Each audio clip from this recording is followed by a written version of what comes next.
আল্লাহর নবী সাল্লাল্লাহু আলাইহি সাল্লাম বলেন, আলান নবী সাল্লাল্লাহু আলাইহি ওয়াসাল্লাম, মান তাফা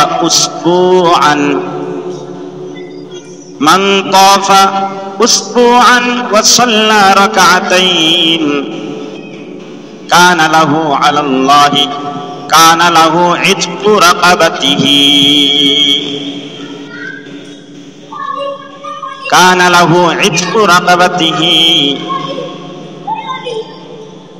ওয়া কুতিবা লাহু আশরু হাসানাত ওয়া রুফিআ লাহু আশরু খাতিআত ওয়া রুফিআ লাহু আশরু দারাজাত।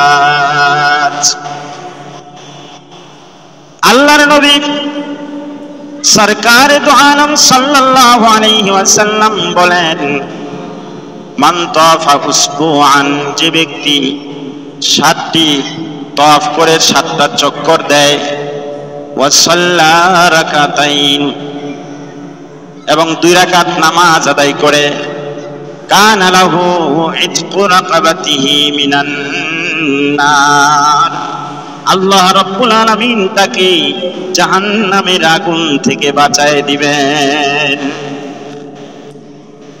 আল্লাহ তাআলা তার গর্দানকে জাহান্নামের আগুন থেকে বাঁচায় দিবেন। আর যখন বললাম তাওয়াফ অবস্থায় রাফা কদমুহু ওয়ালা ওয়াদা, তাওয়াফ অবস্থায় যখন বান্দা নিজের পাওকে উঠায় এবং পাওটা রাখে, আবার উঠায় আবার রাখে, হাঁটাহাঁটি করে, তাওয়াফ অবস্থায় পাগুলোকে রাখে,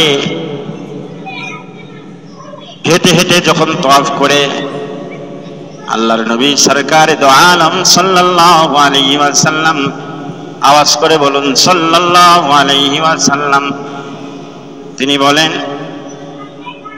কুতিবা লাহু আশরু হাসানাত, আল্লাহ রাব্বুল আলামিন তার আমলনামায় সাথে সাথে 10টা নেকি জমা করে দেয়, 10টা নেকি জমা করে দেন।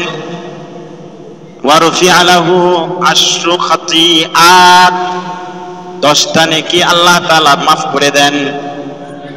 ওয়া রুফিআ লাহু আশরু দারাজাত,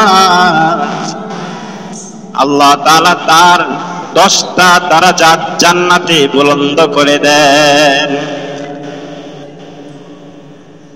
10টা গুনাহ মাফ করে দেন, 10টা নেকি লিখেন, আর জান্নাতে তার 10টা মাকাম বুলন্দ হয়ে যায়, উঁচা হয়ে যায়। তাওয়াফের সওয়াব, যে যত বেশি তাওয়াফ করবে তার সওয়াব তত বেশি হবে।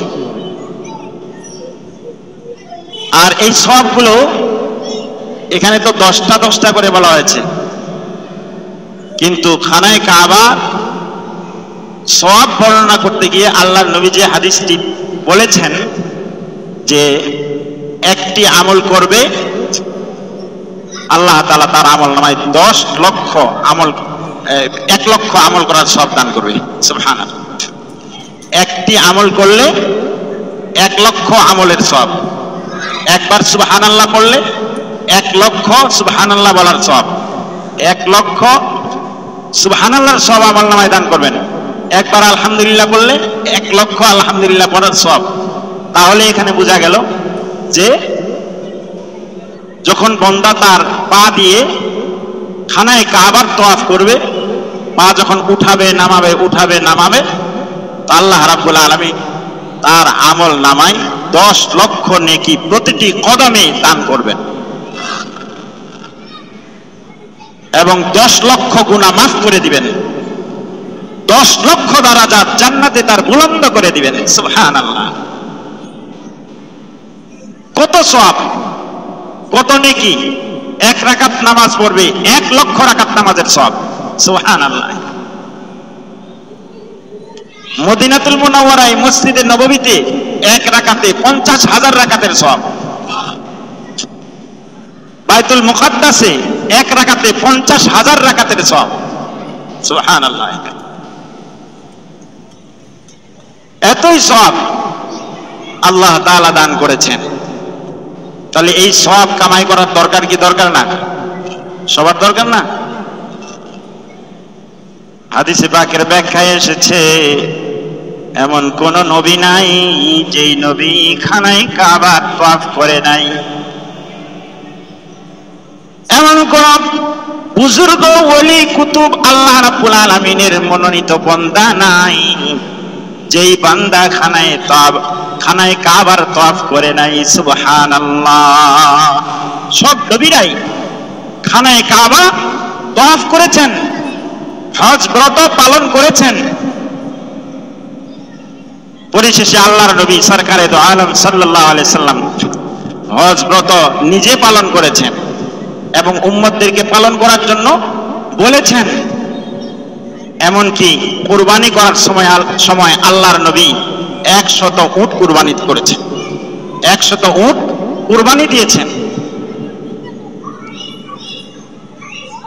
সুতরাং এই হজে অনেক সওয়াব, হজে সওয়াব, আর অন্য ক্ষেত্রে এই সওয়াব পাওয়া যায় না। পৃথিবীর কোথাও এই নেকি হবে না। আল্লাহ নবী মুহাম্মদুর রাসূলুল্লাহ সাল্লাল্লাহু আলাইহি সাল্লাম বলেন, মান হাল্লালা ওয়া কাব্বারা, মান হাল্লালা ওয়া কাব্বারা ওয়া লাব্বা বুশিরা লাহু। আল্লাহর নবী বলতেছেন সাহাবা ইকরামদের সামনে, ও আমার সাহাবারা তোমরা শোনো, যে ব্যক্তি হাল্লালা লা ইলাহা ইল্লাল্লাহ কালিমা তাইয়্যিবা পাঠ করলো, যে ব্যক্তি কাব্বারা তাকবীর পড়লো, আল্লাহু আকবার যে ব্যক্তি পড়লো, ওয়ালাব্বা যে ব্যক্তি তালবিয়া পড়লো, বুশিরা লাহু, নবীজি বলেন তাকে শুভ সংবাদ দেওয়া হবে। সাহাবায়ে কেরামগণ জিজ্ঞেস করেন, ইয়া রাসূলুল্লাহ আবুশরাল জান্নাহ, এটা কি জান্নাতের শুভ সংবাদ? নবীজি বললেন নাম, হ্যাঁ জান্নাতের শুভ সংবাদ। যে ব্যক্তি কালিমা তাইয়্যিবা পড়বে, যে ব্যক্তি আল্লাহু আকবার পড়বে, যে ব্যক্তি তালবিয়া পড়বে, আল্লাহ তাআলা তার বিনিময়ে তাকে জান্নাত দান করবে, তাকে জান্নাত আল্লাহ তাআলা দিবেন।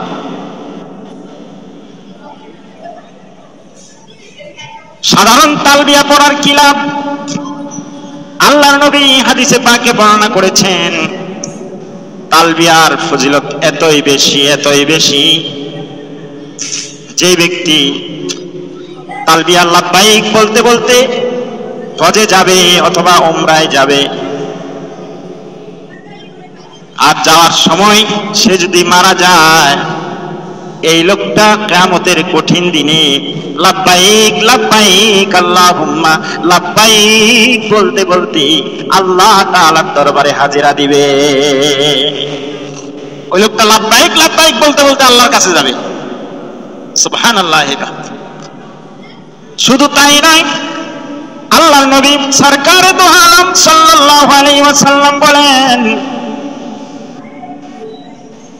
হজ ব্রত করতে গিয়ে কোনো ব্যক্তি যদি হজ পালন না করতে পারে, মারা গেছে, হজের আহকামগুলো পালন করতে পারে নাই, সে তওয়াফ করতে পারলো না, সাই করতে পারলো না, সে নহর করতে পারলো না, আরাফায় যাইতে সে পারলো না, মুজদালিফায় যাইতে সে পারলো না,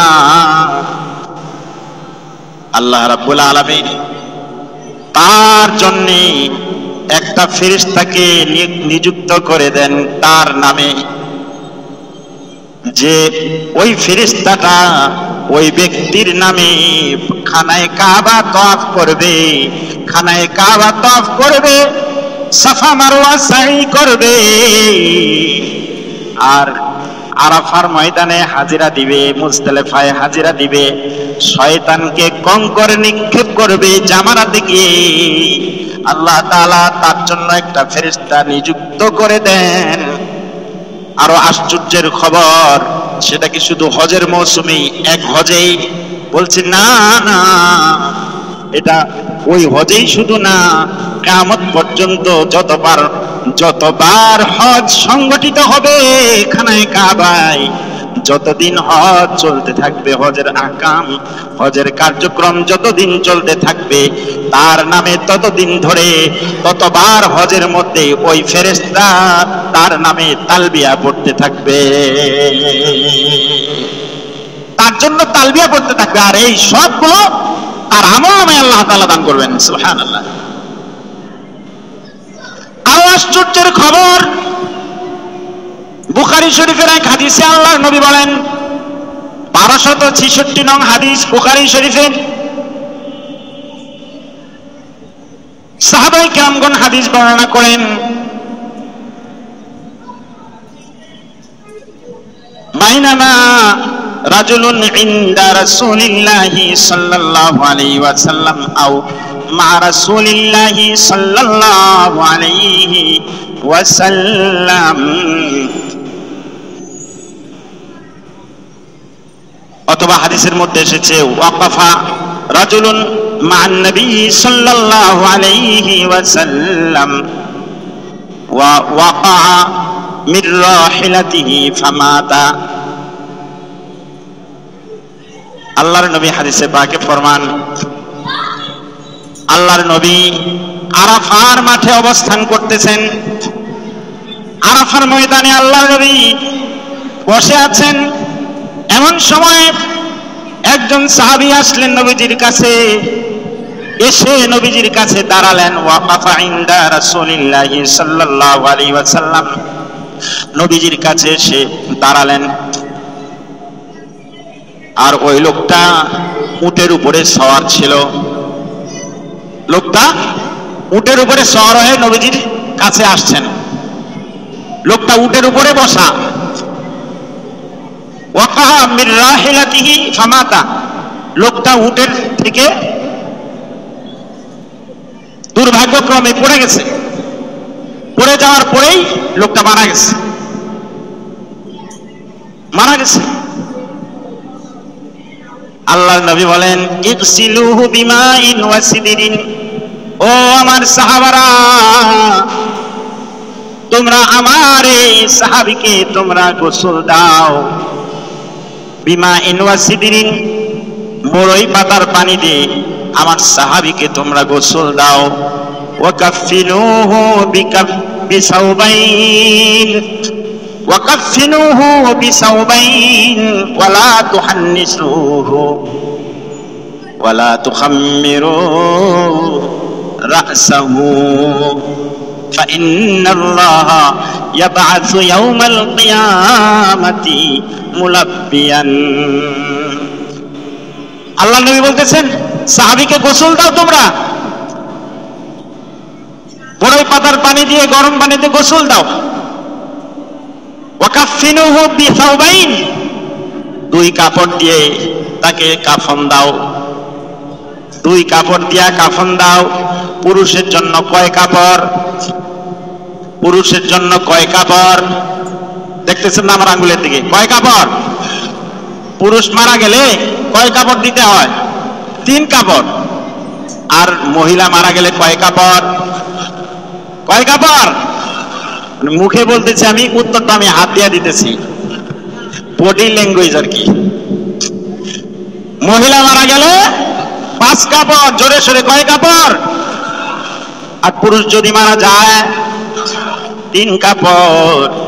কিন্তু আল্লাহর নবী তার উল্টোটা বললেন, কাফিনুহু বিসাওবাইন, ও আমার সাহাবারা, এই সাহাবীকে তোমরা 2টা কাফনের কাপড়ে তাকে কাফন দাও। 2 কাপড়ে তাকে কাফন দিয়ে দাও। কারণ কি?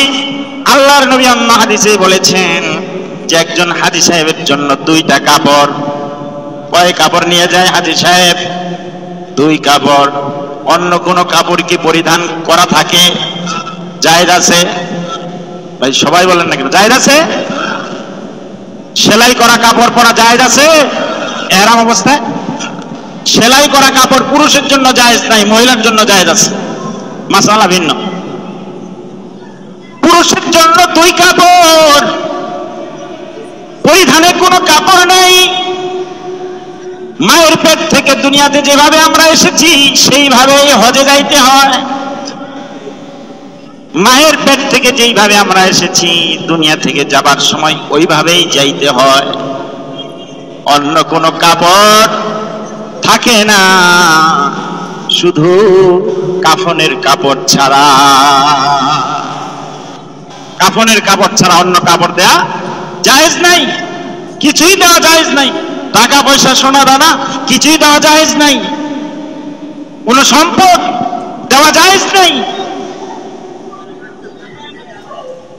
হাজী সাহেবের পরিধেয় দুইটা কাপড়।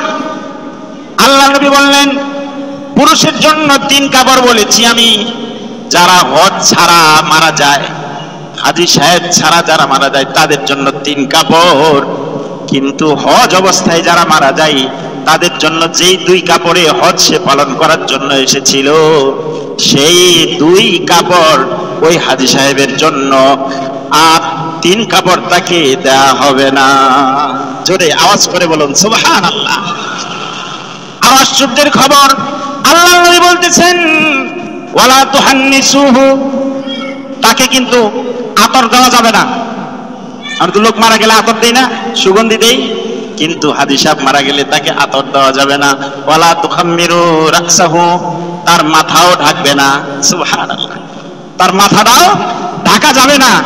হজে যেভাবে খোলা মাথা অবস্থায় সে এসেছিল সেভাবে খোলা মাথা অবস্থায় আল্লাহর কাছে সে চলে যাবে। সুবহানাল্লাহ ওয়া বিহামদিহি, আল্লাহু আকবার, আল্লাহু আকবার। আল্লাহ নবী বলতেছেন খালি মাথায় মাথা ঢাকা যাবে না, অন্যান্য মুরতাদদের মতো মাথা ঢাকা যাবে না। খালি মাথা রাখো তাকে। কেন কেন? আল্লাহ নবী বলতেছেন কারণ হচ্ছে ফাইন্নাল্লাহা ইয়াবাসু ইয়াউমাল কিয়ামাতি মুলাব্বিয়ান। তার কারণ হচ্ছে হাজী সাহেব হজ ব্রত অবস্থায় মারা গেছে।